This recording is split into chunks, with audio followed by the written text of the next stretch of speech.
Hello commandos, welcome to biometrics classes online. और P block से related important question के बारे में हम लोग बात करेंगे। What are the important questions related with the P block. तो क्योंकि ये बड़ा हिस्सा है इसलिए मैंने इसको दो पार्ट में स्प्लिट कर दिया है ना। बड़ा हिस्सा है इसलिए दो पार्ट में स्प्लिट कर दिया है। लगभग 50 क्वेश्चन के आसपास हम लोग इसमें डिस्कस करेंगे। तो पहले हिस्से में हम लोग बात करेंगे बोरॉन और कार्बन फैमिली के बारे में, about the boron family and carbon family in the first part. और सेकंड एमसीक्यू का जो सेकंड सीरीज होगा उसमें हम लोग बात करेंगे बाकी नाइट्रोजन फैमिली से लेकर के इनर्ट गैसेस के क्या इंपॉर्टेंट क्वेश्चंस हैं उसके बारे में। ठीक है, तो बोरॉन फैमिली के members boron, aluminium, gallium, indium और थाइलियम। ठीक है, उसमें से बोरॉन जो है वो मेटालॉइड कैरेक्टर का होता है, बाकी सभी मेटल्स है। कार्बन फैमिली में कार्बन, सिलिका, जर्मेनियम, टिन और लेड। केवल कार्बन और सिलिका जो है नॉन मेटालिक कैरेक्टर वाले हैं, जिसमें से सिलिका और जर्मेनियम जो है वो सेमीकंडक्टर के जैसा काम करते हैं। सिलिका और जर्मेनियम दोनों मेटालॉइड्स हैं, ये भी ध्यान रखना है। Silica and germanium both are act as a metalloid. इसके बाद टिन और लेड दो मेटल्स हैं। कॉमन ऑक्सीडेशन स्टेट पहले ग्रुप का +3, लेकिन +3 का टेंडेंसी नीचे जाने पर घटेगा। +3 का टेंडेंसी नीचे जाने पर घटेगा और +1 का टेंडेंसी बढ़ेगा। सेम एज 14th ग्रुप में कॉमन ऑक्सीडेशन स्टेट +4 है, लेकिन नीचे जाने पर +4 का टेंडेंसी कम होगा और +2 का टेंडेंसी बढ़ेगा। लेड के केस में Pb2+ is more stable then Pb4+। Pb2+ more stable होगा Pb4+ के कंपैरिजन में। मतलब Pb4 वाला जो कंपाउंड है वो Pb2+ वाले कंपाउंड में जाने की टेंडेंसी रखता है।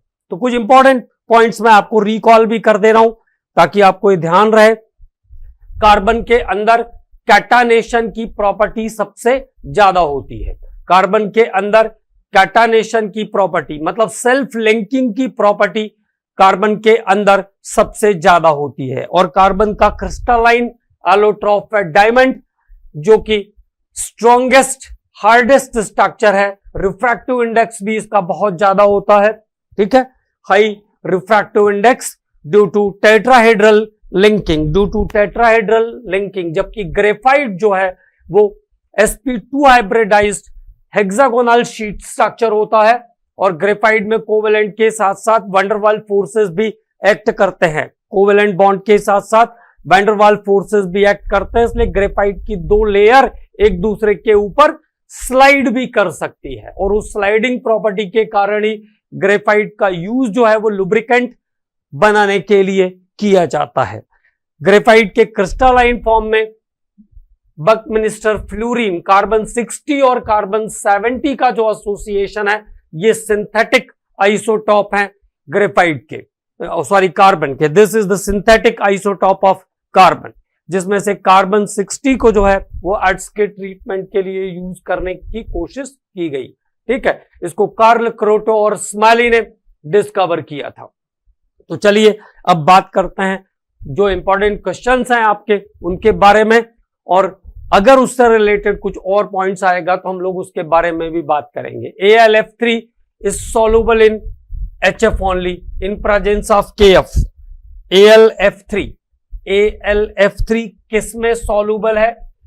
HF में सॉल्युबल है। AlF3 HF के साथ कॉम्प्लेक्स बनाएगा।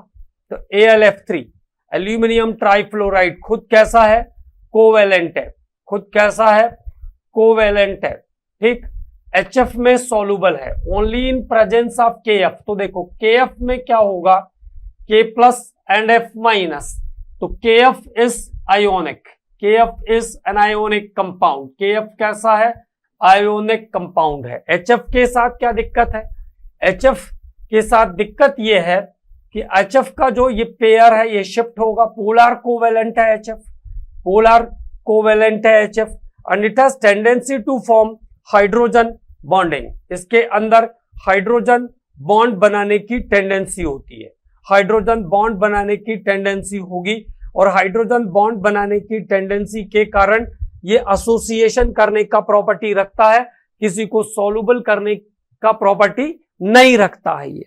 तो AlF3 जो है, AlF3 जो है वो KF के साथ जब रिएक्ट करेगा, KF के साथ जब रिएक्ट करेगा, AlF3 जो है वो KF के साथ रिएक्ट करेगा, HF के साथ रिएक्ट करेगा इन प्रेजेंस ऑफ KF, तो वो कंपाउंड बना के देगा K3AlF6 कॉम्प्लेक्स बनाता है। कौन सा कॉम्प्लेक्स बनाता है?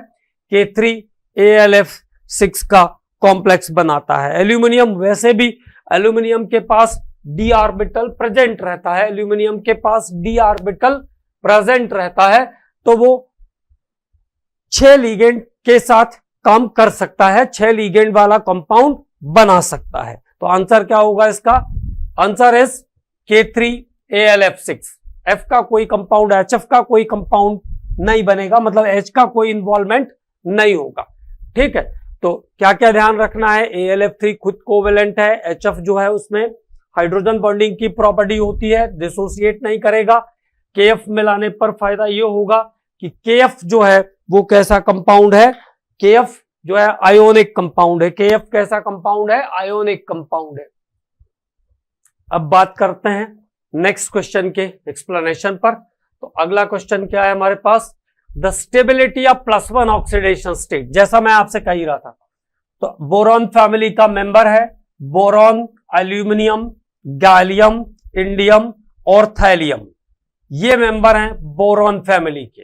ठीक, +3 का जो टेंडेंसी है, +3 ऑक्सीडेशन का जो टेंडेंसी है, +3 ऑक्सीडेशन का जो टेंडेंसी है, +3 का स्टेबिलिटी जो है वो डिक्रीज होगा down side, decrease down side, जबकि +1 का जो टेंडेंसी है वो increase down side, increase down side, increase down side. +1 का टेंडेंसी नीचे जाने पे क्या होगा? इंक्रीज होगा। मतलब थैलियम में सबसे स्ट्रॉन्ग टेंडेंसी होगी +1 की, इसीलिए जो TlCl3 जैसे कंपाउंड रहते हैं वो ब्रेक होकर के TlCl में जाने की कोशिश करते हैं, और ये ऑक्सीडाइजिंग एजेंट के जैसा काम करेगा थैलियम 3+, जबकि एल्यूमिनियम और ऊपर के जो मेंबर हैं वो रिड्यूसिंग एजेंट जैसा काम करते हैं as compare to this one.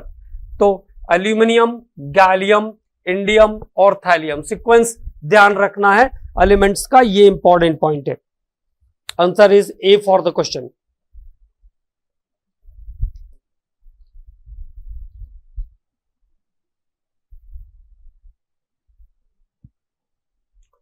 Next is which one of the following element is unable to form. देखो F6, तो F6 का कॉन्फ़िगरेशन किसमें d ऑर्बिटल नहीं है, केवल इतनी सी बात सोचना है। F6 का कॉन्फ़िगरेशन किसमें पॉसिबल होगा? पॉसिबल नहीं होगा, वो बोरॉन है, boron 5, 2s2, 2p3 is the valence shell configuration of boron. ये बोरॉन का 2s2, 2p1, sorry 2s2, 2p1 is the configuration of valence shell of boron. तो 2s2 और 2p1 का कॉन्फ़िगरेशन है बोरॉन का। मैक्सिमम एक्साइटेड स्टेट में ये क्या कर सकता है? 2s1, 2p2, ये इसका एक्साइटेड स्टेट है। एक्साइटेड स्टेट में इसकी सिचुएशन कैसी आई? 2s1, 2p2।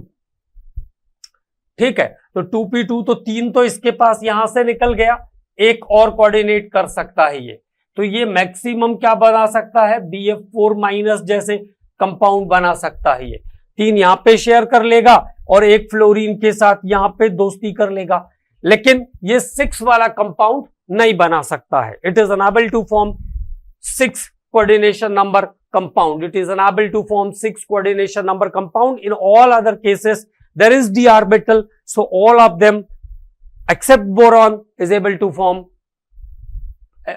form MF6 type of compound. Which one of the following reaction does not takes place? कौन सा रिएक्शन इसमें से पॉसिबल नहीं है? does not takes place। तो बोरॉन ट्राइफ्लोराइड एक लोन पेयर ले सकता है, उसके बारे में हमने आपको बताया। और इसमें से पॉसिबल नहीं है, तो आंसर होगा ओनली बी, बिकॉज अभी वही का वही बात जो हम कर रहे थे, because d orbitals are absent in boron. d orbitals are absent in boron. d orbitals are absent in boron. Boron में d ऑर्बिटल अनुपस्थित होते हैं, तो आंसर हो जाएगा only second. Second reaction is not possible. Boron maximum 4 coordination number show कर सकता है, जबकि एल्यूमिनियम 6 कोऑर्डिनेशन नंबर तक शो कर सकता है. एल्यूमिनियम 6 कोऑर्डिनेशन नंबर तक शो कर सकता है. Now the question is a compound X on reduction with LiAlH4 give hydride. तो बोरॉन का हाइड्राइड, ओके, बोरॉन का हाइड्राइड बनाएगा, hydride Y, okay, hydride Y बनाता है कंटेनिंग 21.72% हाइड्रोजन, जिसमें 21.72% हाइड्रोजन रहती है. इसका तो कोई मीनिंग नहीं है. With other product, with respect to other, the compound Y reacts with air, Y air के साथ रिएक्ट करके B2O3 बनाता है, और X and Y are respectively. तो X और Y यहां पे क्या होंगे ये मुझे ढूंढना है. तो LiAlH4, तो LiAlH4 के साथ हाइड्राइड कौन बनाएगा? BCl3 बनाएगा. BCl3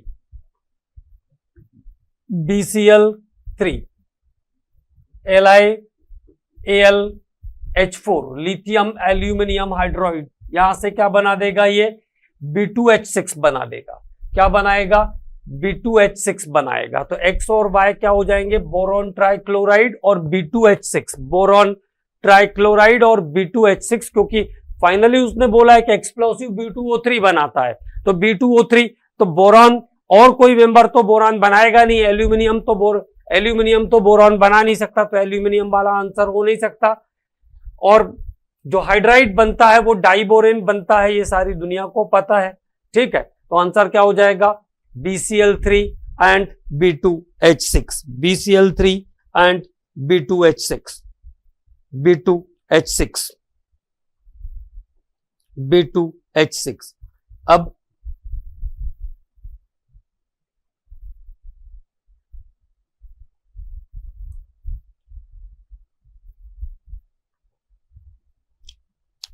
अगर कंपोजिशन चेक करके देखना है तो ऐसे भी देख सकते हैं. B2H6 में देखो कितने हाइड्रोजन है, इसमें 6 हाइड्रोजन है, और B2H6 का वेट तो 11 कितना हो गया?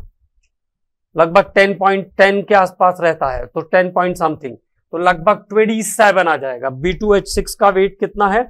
27.62 into 100.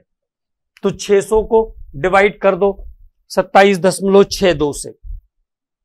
600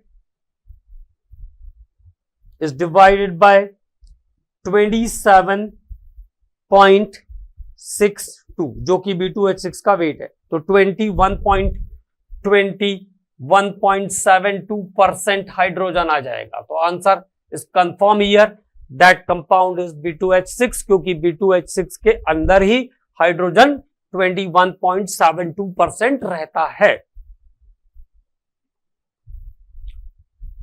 structure is similar with graphite. कौन सा स्ट्रक्चर ग्रेफाइट के सिमिलर है? तो ग्रेफाइट कैसा होता है पहले ये ध्यान रखो. हेक्सागोनल स्ट्रक्चर होता है ग्रेफाइट का. हेक्सागोनल स्ट्रक्चर होता है ग्रेफाइट का. sp2 हाइब्रिडाइज्ड हेक्सागोनल स्ट्रक्चर होता है ग्रेफाइट का. अब B2H6 तो हेक्सागोनल होगा नहीं, बोरॉन कार्बाइड भी हेक्सागोनल नहीं होगा. इसमें से आंसर आएगा Bn, boron nitride. Bn.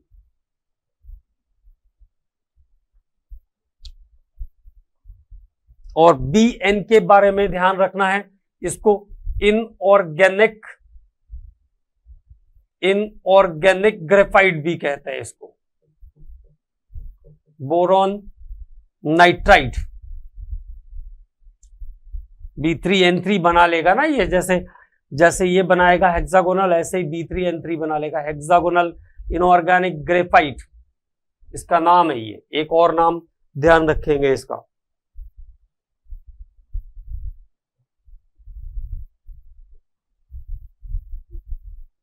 Use for cosmetic surgery. तो अब ये सीधे सीधे ध्यान रखना पड़ेगा आपको, कॉस्मेटिक सर्जरी वो कंपाउंड जो पानी से या वाटर से अफेक्टेड नहीं होगा, वो कंपाउंड जो वाटर से अफेक्टेड नहीं होगा।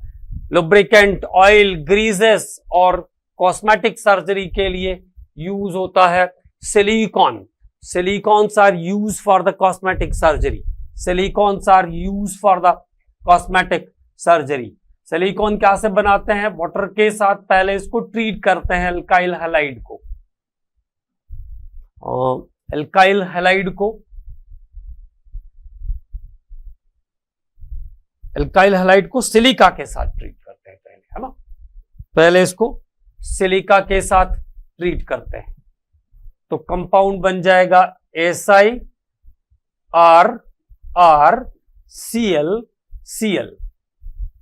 फिर इसको वाटर के साथ ट्रीट करते हैं तो यहां से कंपाउंड बन जाएगा OH SiRrOH।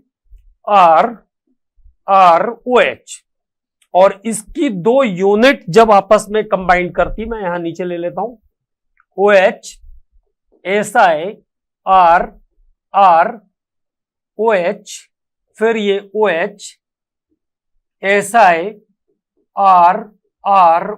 इसकी दो यूनिट जब आपस में कंबाइन करती है तब सिलिकॉन बनता है। तो यहां से जो कंपाउंड सिंथेटिक कंपाउंड जो बना, इस कंपाउंड को हम सिलिकॉन कहते हैं। बेसिकली ये ग्रीजेस और लुब्रिकेंट्स बनाने के लिए, आजकल जो लुब्रिकेंट आते हैं सिंथेटिक लुब्रिकेंट बनाने के लिए काम में आता है। ऐसा कहते हैं कि इसका स्ट्रेंथ जो है वो नॉर्मल से बहुत ज्यादा होता है और इसकी यूनिट्स जो है वो कीटोन्स के सिमिलर होती है। This is RrCO is the ketone, तो कीटोन्स के सिमिलर यूनिट होती है, ये ध्यान रखना। Ketones like unit, ketones like unit वाला कंपाउंड है सिलिकॉन। और ये कॉस्मेटिक सर्जरी, उसके साथ साथ लुब्रिकेंट्स, उसके साथ साथ ग्रीजेस, इंसुलेटर्स, ये सब बनाने के लिए काम में आता है silicon. Number of 2e2 electron and 2e3c electron bond B2H6। तो देखो B2H6 का स्ट्रक्चर देख लो, उसके लिए दो बोरॉन एक प्लेन में रहते हैं। 2 boron lie in the plane where each boron is formed 2 covalent bond with hydrogen. Each boron form 2 covalent bond with hydrogen. Her boron hydrogen के साथ 2 कोवेलेंट बॉन्ड बनाता है। And 1 boron 1 BHB bond is formed between one center, another BHB bond is formed into another center where 2 electron 3 corner वाली जो bonding होती है कितनी रहेगी, 2, और ये रहेगी 4। तो 4 and 2 is the answer for the question। 4 and 2 is the answer for the question। 2e3c। और ये जो बॉन्डिंग है इसको हम बनाना बॉन्ड भी कहते हैं, ये ध्यान रखेंगे। दिस इज इंपॉर्टेंट पॉइंट, एक बार क्वेश्चन आ चुका है। बनाना बॉन्ड किस कंपाउंड में मिलता है, तो this bridge bonding is called banana bond. इस ब्रिज की बॉन्डिंग को हम कहते हैं banana bond. It is 2 electron 3 corner centre, 2 electron 3 corner compound. ये 2 इलेक्ट्रॉन 3 कॉर्नर वाला कंपाउंड है। ऐसी बॉन्डिंग कितनी है यहाँ पे, 2, और BHB के बीच की बॉन्डिंग है 4। तो आंसर हो जाएगा इसका 4 and 2।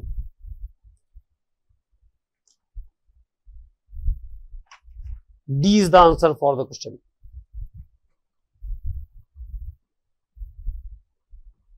Which one of the following formula of the methanoids? Methanoids means what? Which produce methane? Which produce methane? Which produce methane? वो कौन से कार्बाइड है जो मीथेन बनाते हैं? तो बेरिलियम कार्बाइड BE2C, वाटर के साथ रिएक्ट करके क्या बनाता है, मीथेन बनाता है।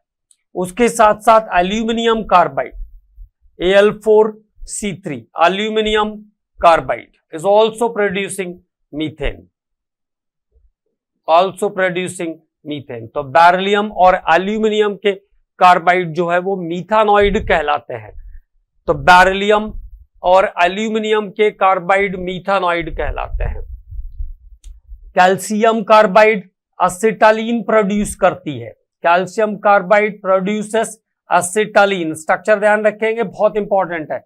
अभी 1-2 साल पहले ऐसा क्वेश्चन आया, कैल्शियम कार्बाइड में कितने सिग्मा और पाई बॉन्ड होंगे, तो structure is needed, there is 2 pi and 3 sigma bond. Magnesium carbide Mg2C3 is the magnesium carbide. After hydrolysis, this magnesium carbide is converted into the propyne.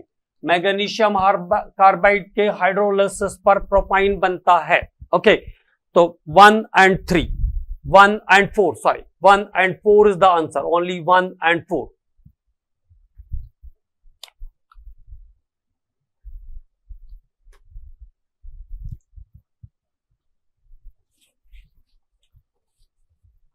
It is because of inability of NS2 electron, okay, NS2 electron, the valence shell to participate in the bonding. अब क्या पूछना चाह रहे हैं?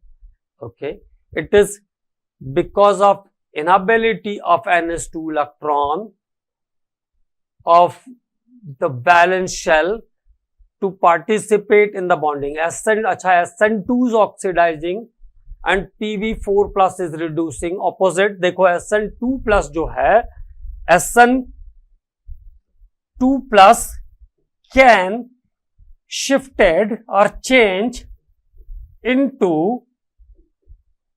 SN4 plus. SN4 plus में जा सकता है, ये SN4 plus में जा सकता है। तो SN2 plus SN4 plus में कैसे जाएगा? by loss of 2 electron, by loss of 2 electron, by loss of 2 electron. कैसे जाएगा? 2 इलेक्ट्रॉन लॉस करके जाएगा। तो इलेक्ट्रॉन जो देने वाला है वो क्या हो जाएगा? Electron donor. तो SN2 प्लस कैसा काम करेगा? As a reducing agent, as a reducing agent काम करेगा, एज अ रिड्यूसिंग एजेंट काम कर सकता है। और यहां पे क्या हो रहा है? SN2 प्लस इज रिड्यूसिंग है, Pb4 प्लस इज रिड्यूसिंग, ये रॉन्ग है। SN2 plus is reducing. अब देखो, Pb का +4 वाला जो फॉर्मेट है, Pb का जो +4 वाला फॉर्मेट है, उसकी टेंडेंसी क्या होगी? Pb2 प्लस में जाने की टेंडेंसी होगी उसकी। उसके बाद देखो, SN2 प्लस कहां जाना चाहता है? SN4 प्लस में जाना चाहता है, तो इलेक्ट्रॉन लॉस करेगा। और जो इलेक्ट्रॉन डोनेट करते हैं वो रिड्यूसिंग एजेंट के जैसा काम करते हैं। जबकि Pb4 प्लस की टेंडेंसी क्या होगी? Pb2 प्लस में जाने की होगी, because Pb2 plus is more stable. क्योंकि Pb2 प्लस कैसा है? मोर स्टेबल है, तो इट गेन इलेक्ट्रॉन। और जो गेन करने वाली स्पीसीज होती है, जैसे fluorine is the strongest oxidizing agent because it has tendency to gain of electron. तो Pb4 प्लस क्या हो जाएगा? ऑक्सीडाइजिंग एजेंट हो जाएगा। ऑक्सीडाइजिंग एजेंट जो दूसरे का इलेक्ट्रॉन लेने वाला है, इलेक्ट्रॉन लेगा दूसरे का, तो सामने वाला ऑक्सीडाइज हो जाएगा। तो ये कैसा काम करेगा? ऑक्सीडाइजिंग एजेंट जैसा काम करेगा। इस कॉन्सेप्ट को बिल्कुल क्लियर रखना है ना, नहीं तो कंफ्यूजन बहुत होता है इसमें। तो SN2 plus is act as a reducing agent, where Pb4 plus is act as oxidizing agent.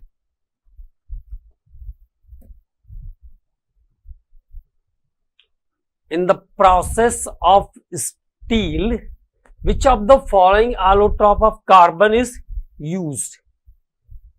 In processing of steel, carbon black, charcoal, graphite. In the processing of steel, तो स्टील मतलब iron बनाने के लिए, manufacturing of iron कह लो, preparation of steel, preparation of steel. कौन कौन सी चीजें मिलती है? Fe, iron plus Mn plus coke, iron plus Mn plus carbon, तो कार्बन कौन सा वाला रहता है? कोक वाला रहता है। अब वो स्पेसिफिकली पूछा तो इतना दिमाग इस समय पता नहीं जाए कि नहीं जाए, तो ध्यान रखेंगे। स्टील के प्रिपरेशन में जो आयरन रहता है, आयरन के अंदर हम क्या मिलाते हैं? Mn प्लस C मिलाते हैं, और इस कॉम्पोजिशन को हम स्पेशल भी कहते हैं, ये ध्यान रखिएगा। स्पेशल भी कहते हैं इस कंपोजिशन को। Fe plus Mn plus C का यूज करके हम स्टील या आयरन को स्टील में बदलते हैं, स्पेशल भी कहते हैं। This is called coke. Now what? Which of the following is not sp2 hybridized? कौन सा sp2 हाइब्रिडाइज्ड नहीं है? कौन सा sp2 हाइब्रिडाइज्ड नहीं? अच्छा, कंफ्यूजिंग क्वेश्चन है। All of them are the sp2 hybridized except dry ice. Dry ice क्या होता है? Solid CO2 is called dry ice or dry cold, dry cold भी कहते हैं इसको। और कार्बन डाइऑक्साइड का जो हाइब्रिडाइजेशन है वो कैसा है? sp हाइब्रिडाइज्ड है। It is sp hybridized. तो carbon dioxide is called dry ice.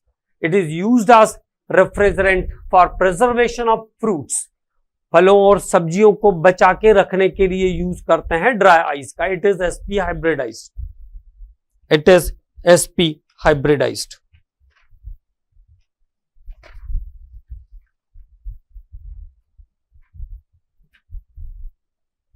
Now the next question is, which of the following compound form in borax? तो देखो, बोरेक्स के बारे में एक बार रिकॉलिंग कर देता हूं। Na2B4O7.10 वाटर, ये फॉर्मूला होता है नॉर्मल बोरेक्स का। ज्वेलर्स बोरेक्स में 5 वाटर रहते हैं, तो ये है बोरेक्स। सिंपली रिकॉल कर देता हूं। इसको हीट करने पर बनता है B2O3। B2O3 is called boric anhydride। B2O3 को क्या कहते हैं? बोरिक एनहाइड्राइड कहते हैं। It is also called borax Beed.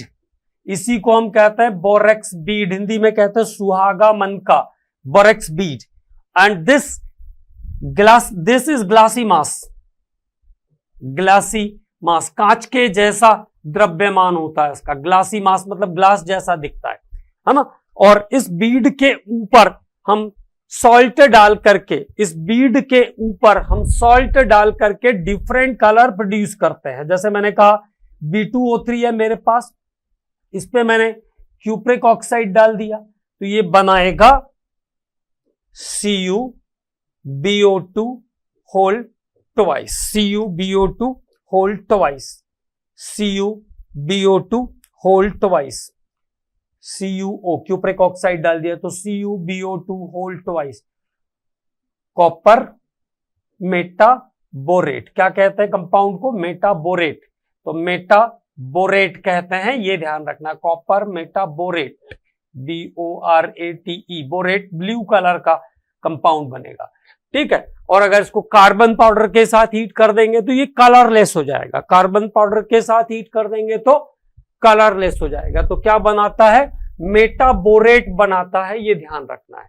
Chromium के साथ ग्रीन, कोबाल्ट के साथ ब्लू, मैंगनीज के साथ पिंक और निकल के साथ ब्राउन कलर प्रोड्यूस करता है उसके बोरेट का। ओके, तो कलर ध्यान रखना है। Borax bead test is very important. This phenomena is called borax bead test. इसको हम कहते हैं बोरेक्स बीड टेस्ट, सुहागा मन का परीक्षण। मेटाबोरेट्स के बनने के कारण कलर आएगा। Next, boric acid has an polymeric structure. तो बोरिक एसिड का पॉलीमेरिक स्ट्रक्चर होता है। Okay, boric acid is an polymeric structure. Boric acid का पॉलीमेरिक स्ट्रक्चर होता है। पॉलीमेरिक स्ट्रक्चर ऐसा रहता है बोरिक एसिड, H3BO3। फिर ये क्या करता है? दूसरे वाले हिस्से से हाइड्रोजन बॉन्डिंग करता है, दूसरे वाले हिस्से से हाइड्रोजन बॉन्डिंग करता है। तो पॉलीमेरिक होने का इसका मेन जो लॉजिक है वो हाइड्रोजन बॉन्ड्स है, ये ध्यान रखिएगा, बहुत इंपॉर्टेंट है ये, very very important. Boric acid is weak mono basic acid, ये स्टेटमेंट ध्यान रखना, करोड़ों का है ये statement. Weak mono basic acid OH को गेन करता है, ये H प्लस डोनर नहीं है, OH को गेन करता है, ये वीक मोनो बेसिक एसिड होता है। विच ऑफ द फॉलोइंग स्टेटमेंट, तो आंसर कर लिया था ना हम लोगों ने, इसका नहीं किया, कर लिया। Hydrogen bond is there, logic is the hydrogen bond. Next, which one of the following statement is about zeolite is false. तो पहले क्या ध्यान रखना, फॉल्स ढूंढना है। ज़ोलाइट क्या होता है, Na2 Al2 Si2 O8 dot water. Zeolite shape selective catalyst होते हैं ज़ोलाइट, कैसे, shape selective catalyst, shape selective catalyst होते हैं ज़ोलाइट, शेप सेलेक्टिव कैटालिस्ट होते हैं zeolite due to its different type of holes and tunnels. इसमें बहुत सारे होल्स एंड टनल्स होते हैं, मधुमक्खी के छत्ते के समान इसकी संरचना होती है। Its structure is similar with honeycomb, honeycomb structure is like honeycomb, okay, they are used for cation exchange। yes, naturally जो हार्ड वाटर होता है उसमें कैल्शियम और मैग्नीशियम के कंपाउंड होते हैं, तो वहां से वो कैल्शियम और मैग्नीशियम को हटा लेगा, ऐसी रिएक्शन होती है। अगर आपको याद हो तो मैंने करवा के दिया है, Na2Z अब कैल्शियम क्लोराइड के साथ रिएक्ट करेगा तो क्या बना देगा, CaZ बना देगा, तो कैटायन को हटा दिया, NaCl को पानी में मिला दिया। ओके, तो कैल्शियम को हार्ड वाटर के हिस्से से हटा लेगा, इसी से वाटर की हार्डनेस कम होती है। Some of SiO4 unit, yes SiO4 unit is also there, it is replaced by AlO5, no no no no no, this is the wrong statement. तो आंसर हमें मिल गया है, यही हमारा आंसर है। They have open structure which enable to make up small molecules, they have open structure, yes it is correct। zeolites are aluminosilicate, ये भी करेक्ट है, 3 डायमेंशनल स्ट्रक्चर होता है zeolite का, तो all the statements are correct। तो जो correct answer है वो क्या हो जाएगा, B, some of zeolite of SiO4 unit, लेकिन उसको एल्यूमिनियम या AlO69 उसको रिप्लेस नहीं कर सकते इन zeolite, it is not possible.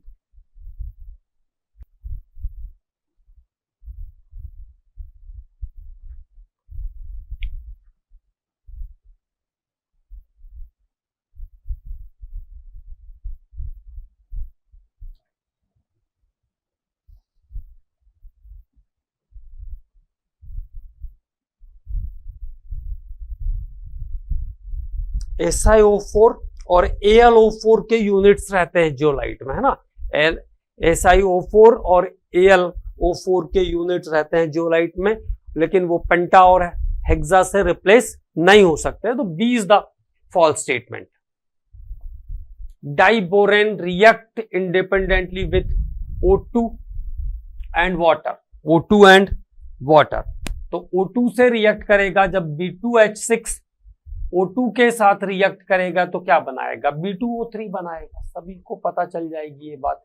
और वाटर के साथ रिएक्ट करेगा तो क्या बनाएगा, B2H6 विद वाटर, क्या बनाएगा, BOH होल थ्राइस, मतलब बोरिक एसिड बनाएगा, बोरिक एसिड। बैलेंसिंग की जरूरत है नहीं हमें, boric acid is the compound, boric acid मतलब H3BO3, ठीक है। तो B2O3 and H3BO3, B2O3 and H3BO3 is the compound।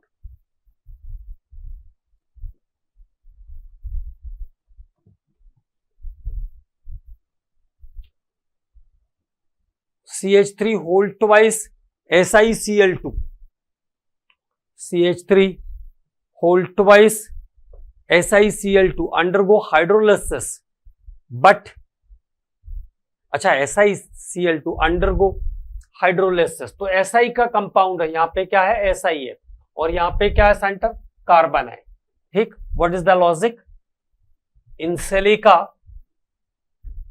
d orbitals are present, जहां पे वाटर एज अ लीगेंड जा सकता है, d orbitals present in silica, d orbitals present, where in carbon, यहां पे सेंटर क्या है carbon, in carbon d orbitals are absent, d orbitals are absent. ये इस क्वेश्चन का सही आंसर है। अब ऑप्शंस में से देखते हैं क्या है। d orbitals are present in the valence shell of silica but not in carbon. This is the accurate answer.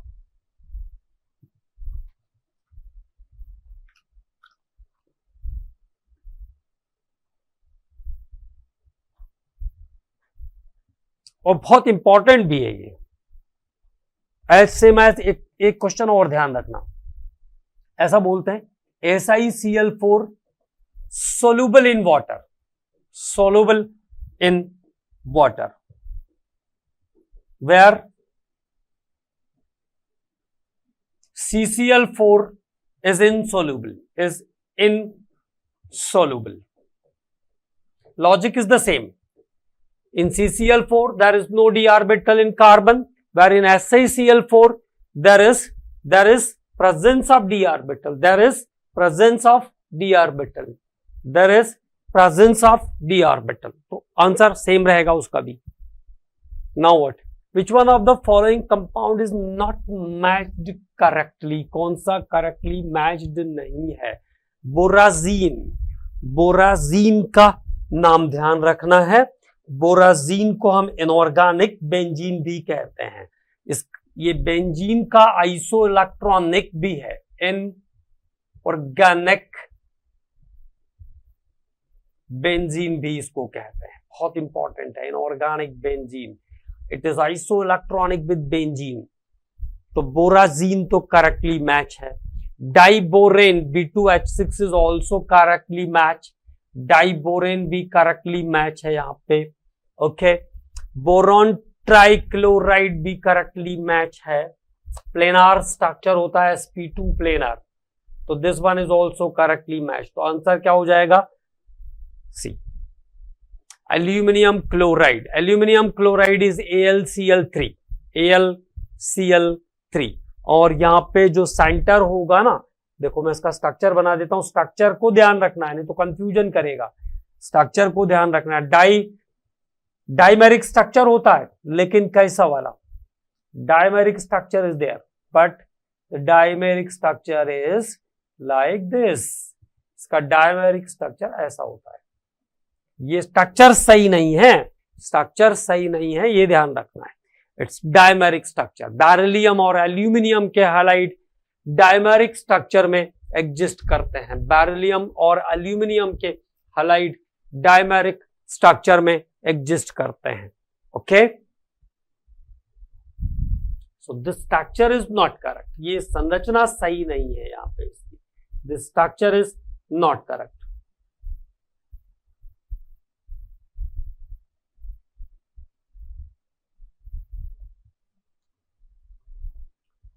कैटानेशन, linking of self, सबसे ज्यादा कार्बन में, फिर सिलिका में, फिर कार्बन सिलिका, फिर जर्मेनियम में, फिर टिन में, और फिर लैड में।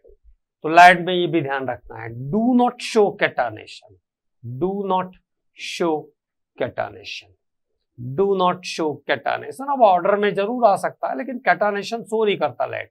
Do not show catenation. Lead में कैटानेशन की कोई प्रॉपर्टी नहीं होती। तो carbon silica germanium and tin is the answer. अच्छा अच्छा अच्छा अच्छा, यहां पे थोड़ी सी ध्यान रखिए। इक्वल रहता है जर्मेनियम और टिन में, लगभग नहीं के बराबर। कार्बन में सबसे ज्यादा, कंफ्यूज कर दिया। वैसे तो ऑर्डर सही था, लेकिन सिलिका और जर्मेनियम में, जर्मेनियम और टिन में जो कैटानेशन की प्रॉपर्टी होती है वो ऑलमोस्ट सेम होती है। जर्मेनियम और टिन में जो कैटानेशन की प्रॉपर्टी है वो ऑलमोस्ट सेम होती है। जर्मेनियम और टिन में कैटानेशन की प्रॉपर्टी जो है वो ऑलमोस्ट सेम है। तो ये इंपॉर्टेंट पॉइंट है, यहां पे आंसर हो जाएगा B. And this is very confusing, but ध्यान रखेंगे।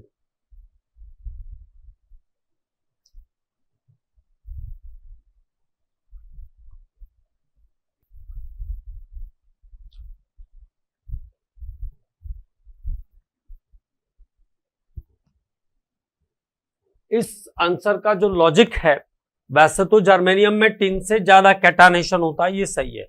कार्बन का जो कैटानेशन एनर्जी है वो 83 किलोजूल पर मोल के आसपास है, 83 किलोजूल पर मोल इन कार्बन।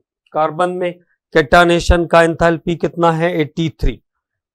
सिलिका में है 54 किलोजूल पर मोल। जर्मेनियम में है, जर्मेनियम के लिए कैटानेशन की जो एनर्जी है वो है 40 किलो कैलोरीज में है, 40 किलो कैलोरीज पर मोल, 40 किलो कैलोरीज पर मोल, 40 किलो कैलोरीज पर मोल। और टिन में है अबाउट, टिन के लिए जो कैटानेशन की एनर्जी है, टिन के लिए जो कैटानेशन की एनर्जी अबाउट 37 किलो कैलोरीज पर मोल है, इसलिए ऐसा बराबर कर दिया है, लेकिन ऑलमोस्ट सेम है ना, ऑलमोस्ट सेम ऑप्शन को इस पे लाना होगा इसलिए कर दिया है। अदरवाइज आंसर ए बी इसका सही हो सकता है, लेकिन इनमें से आंसर बी इसका सबसे एक्यूरेट है। जर्मेनियम और टिन में लगभग बराबर हम कह सकते हैं, अगर लगभग बराबर दिया है तो हम उस पर जा सकते हैं। Dry ice, solid carbon dioxide, solid carbon dioxide is called dry ice. Which of the following statement is about H3BO3 is not true, not correct? It is strong tribasic acid. यही statement इसका not correct है. Okay, it is strong tribasic acid. तो क्या ध्यान रखेंगे? Boric acid is weak mono basic acid, weak mono basic acid होता है ये। BOH whole thrice can gain OH minus to form BOH whole 4 minus, weak mono basic acid होता है।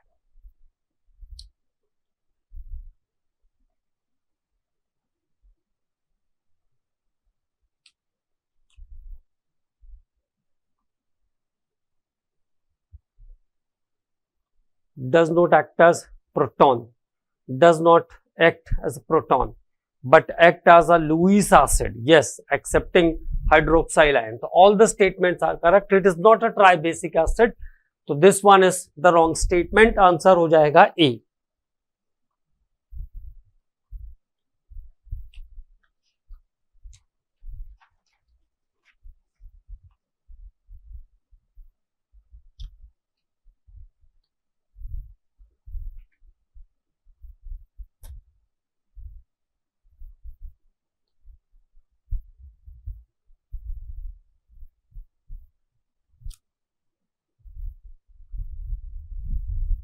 To element frequently use for making transistor, मतलब semiconductor.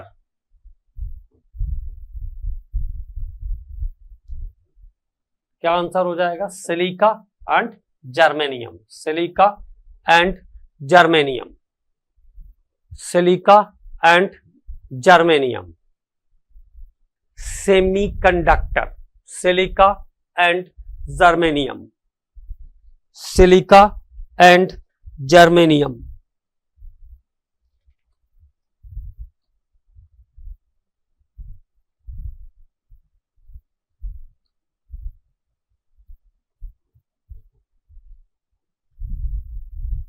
A non-metallic excellent group of 13, okay, used for making bulletproof vest is extremely hard solid or black color. It can be exist in many allotrophic form,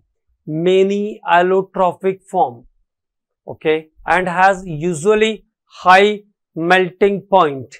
Its trifluoride is act S, उसका trifluoride, तो देखो वो boron का compound होता है, वो compound किसका है? बोरॉन का। बोराइड होता है जो बहुत हार्ड होता है, हार्डेस्ट होता है बोराइड, है ना। अब चूंकि केमिस्ट्री है तो कभी कहेंगे कि डायमंड हार्ड है, कभी बोराइड को हार्डेस्ट बोलेंगे, तो बोराइड है वो, है ना, ये ध्यान रखो। और उसका ट्राई हैलाइड जो होगा वो बोरॉन ट्राइफ्लोराइड होगा। और बोरॉन ट्राइफ्लोराइड कैसा काम करता है? लुईस एसिड के जैसा काम करता है। It is act as Lewis acid, it is act as Lewis acid. कुछ नहीं, सीधा सीधा क्वेश्चन को घुमाने की कोशिश की। 13 ग्रुप का हाइलाइट जो है वो लुईस एसिड जैसा काम करता है। It is act as Lewis acid. और बोरॉन ट्राइफ्लोराइड का एसिडिक नेचर ध्यान रखेंगे बाकी के ट्राइहैलाइड से कम होता है, क्योंकि बोरॉन ट्राइफ्लोराइड बैक बॉन्डिंग करने की कोशिश करता है। बोरॉन ट्राइफ्लोराइड बैक बॉन्डिंग करने की कोशिश करता है। तो अगर एसिडिक नेचर की बात करेंगे तो Bi3, ये इंपॉर्टेंट क्वेश्चन है इसलिए लिख रहा हूं मैं। एसिडिक नेचर की अगर बात करेंगे तो Bi3, then BBr3, then BCl3, और सबसे कम एसिडिक लुईस एसिड कैरेक्टर होगा बोरॉन ट्राइफ्लोराइड में, बिकॉज ऑफ बैक बॉन्डिंग। इसके जो p ऑर्बिटल है फ्लोरीन के और बोरॉन के दोनों छोटे साइज के हैं, और दोनों छोटे साइज के होने के कारण बैक बॉन्डिंग करने की कोशिश करेंगे, इसलिए आसानी से इलेक्ट्रॉन लेगा नहीं, बॉन्डिंग कंप्लीट हो जाएगी बैक बॉन्डिंग के कारण। तो this one is also important point. When metal M is treated with NaOH, a white gelatinous precipitate, तो प्रैक्टिकल से रिलेटेड क्वेश्चन है। जैसे ही जेलेटिनस दिखा तो आंसर समझ में आ जाना चाहिए कि वो एल्यूमिनियम होगा। जेलेटिनस तो मतलब aluminium is the answer. Gelatinous कहा तो आंसर आ गया एल्यूमिनियम। अगर आपने प्रैक्टिकल्स किए हैं तो आपको एक झटके में आंसर समझ में आ जाएगा। व्हाइट जेलेटिनस प्रेसिपिटेट किसका होता है? एल्यूमिनियम हाइड्रोक्साइड का होता है। तो एल्यूमिनियम जब वाटर के साथ रिएक्ट करता है इन प्रेजेंस ऑफ NaOH तो it gives AlOH whole thrice. ये होता है जेलेटिनस प्रेसिपिटेट, जेलेटिनस प्रेसिपिटेट। और जब इसको हम हीट करते हैं जेलेटिनस प्रेसिपिटेट का, जब हम कैल्सिनेशन करते हैं तो बनता है Al2O3 alumina, which is used in chromatography. तो एल्यूमिना का यूज हम करते हैं क्रोमेटोग्राफी में, जैसे कॉलम क्रोमेटोग्राफी में एल्यूमिना, सिलिका और मैग्नीशिया जेल यूज करते हैं एज अ एडजॉर्बेंट। एडजॉर्बेंट जैसा काम करता है। सॉलिड स्टेट में कैसा काम करता है? एडजॉर्बेंट जैसा काम करता है। Lead sugar, lead acetate is called sugar of lead. Lead acetate is called sugar of lead. Lead acetate को हम क्या कहते हैं? Sugar of lead. It is sweet as same as sugar. It is sweeter as same as sugar, but it is poisonous in nature. It is poisonous in nature. और ट्राइप्लम्बिक Pb3O4 ट्राइप्लम्बिक tetroxide is called सिंदूर. इसको सिंदूर कहते हैं, ये भी ध्यान रखेंगे। मिनियम,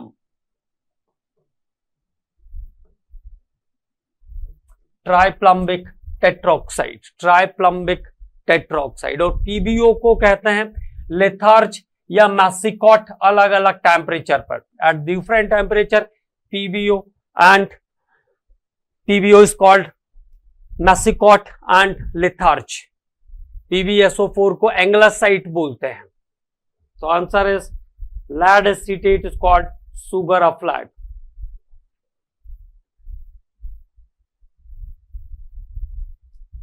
Now what? The main reaction between SiCl4 is easily hydrolyzed as compared to CCl4. The question is repeated. Okay, very good. SiCl bond is weaker than CCl bond. No. SiCl4 can form hydrogen bond. No. SiCl4 is covalent. Si can extended its coordination number. तो थोड़ी अलग बात है, कोई बात नहीं।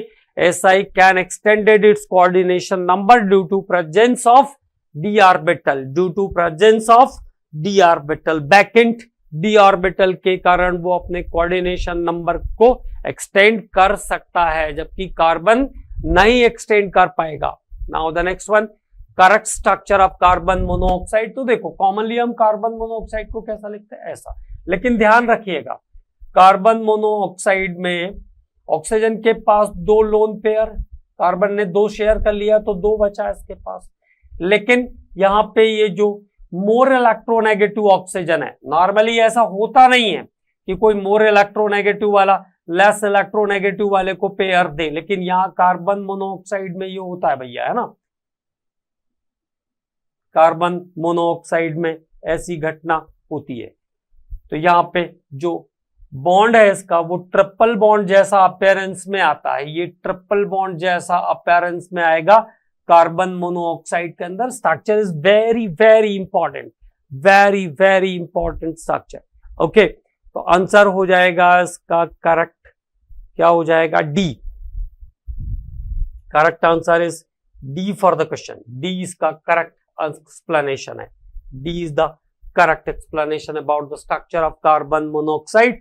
और क्या ध्यान रखेंगे कार्बन मोनोऑक्साइड के बारे में, अगर मान लो गलती से किसी ने कार्बन मोनोऑक्साइड के एटमॉस्फेयर में सांस ले लिया तो carbon monoxide is forming carboxy haemoglobin complex with RBC. Haemoglobin के साथ कार्बोक्सी हीमोग्लोबिन कॉम्प्लेक्स फॉर्म करता है। It is 300 times more stable, 300 times more stable than oxygen hemoglobin complex. It is 300 times more stable than oxygen hemoglobin complex. ठीक है, तो carbon monoxide के atmosphere में अगर कोई सांस लेगा तो कार्बोक्सी हीमोग्लोबिन कॉम्प्लेक्स बन जाएगा, जो कि ऑक्सीजन हीमोग्लोबिन कॉम्प्लेक्स से 300 गुना ज्यादा स्टेबल होता है। इसलिए the person is suffering under suffocation and finally death, और उस पर्सन की डेथ हो जाएगी अगर कोई कार्बन मोनोऑक्साइड के वातावरण में सोया हुआ है तो। And this is called asphyxia, इसको कहते हैं एस्फेक्सिया। ओके, और इसका ट्रीटमेंट भी बताया है मैंने, है ना। It's treatment is mixture of 95% oxygen and 5% का कार्बन डाइऑक्साइड। 95% ऑक्सीजन, और मेडिकल कंडीशन आएगी तो अस्पताल ले जाएंगे। अस्पताल में डॉक्टर क्या करेगा, एक मिक्सचर देगा 95% ऑक्सीजन और 5% कार्बन डाइऑक्साइड का। इस कॉम्प्लेक्स को तोड़ने के लिए this mixture is called carbogen. तो कार्बन डाइऑक्साइड, इसको भी ध्यान रखिए, कार्बन डाइऑक्साइड और ऑक्सीजन कितना, 5% ये और 95% ये, इसको कहते हैं कार्बोजेन। कार्बोजेन कहते हैं। ट्रीटमेंट और breaking carbon monoxide haemoglobin complex, carbon monoxide और हीमोग्लोबिन कॉम्प्लेक्स को ब्रेक करने के लिए यूज होता है। ये कार्बन मोनोऑक्साइड और हीमोग्लोबिन कॉम्प्लेक्स को ब्रेक करने के लिए कॉम्पोजिशन यूज होता है। This is about your test paper of the P block 1. Then we are talking about the P block 2 in the next lecture.